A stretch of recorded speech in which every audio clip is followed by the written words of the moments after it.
Assalomu alaykum hammaga. Bugun именно Fransiyadagi ishlar bo'yicha aytmoqchiman. Qanaqa ishlar bor, qanaqa ishlarga oyoq-qo'l bilan, ya'ni именно востребованный ishlar bor. O'sha bo'yicha aytmoqchiman. Так что like и подписка bosib qo'yinglar. Boshlaylik. Birinchisi bu santexnik, ikkinchisi bu elektriklar. Judayam bu yerda востребованный, judayam kerak. Agar elektrik bo'lsanglar yoki santexnik bo'lsanglar oyoq-qo'l bilan topib olishadi ishga.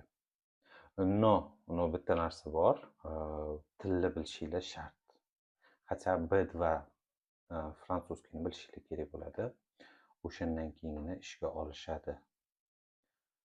Agarda B2 ekzameniga topshirgan bo'lsanglar, sertifikatinglar bor bo'lsa, bemalol bu yerga kelib 3000 gacha bemalol ish topishinglar mumkin bo'ladi.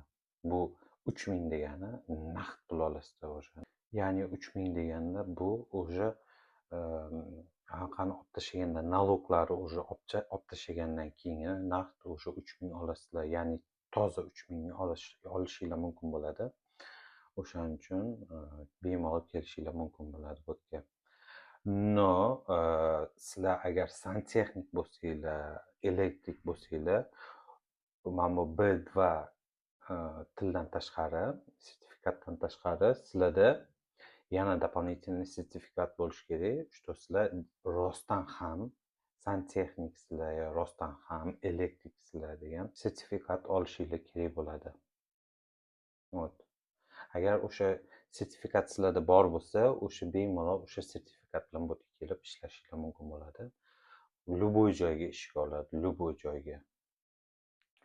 Va elektrik bilan santexnikdan tashqari, ulardan tashqari bu yerda doktorlar ham judayam kerak. Doktorlar judayam востребованный shaxs. Judayam kerak bo'ladi. No, agar bizda O'zbekistonni diplomi bilan keladigan bo'lsanglar, bu yerda o'sha nostrifikatsiya qilishinglar kerak bo'ladi. Nostrifikatsiya deganda bu o'sha imtihon topshirasizlar bu yerda. Отборочный imtihon topshirasizlar. O'shandan keyin agar o'ta olsanglar, o'sha bemalol ishlashinglar mumkin bo'ladi davlat ishxonasida. No, doktorlar bu yerda hozircha judayam yetishmovchilik bo'lyapti.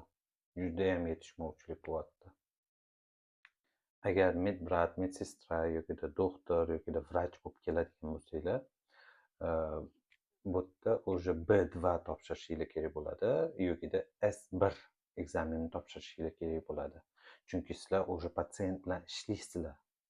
O'sha sababdan sizlarniki o'sha более qiyinroq bo'ladi bu yerda.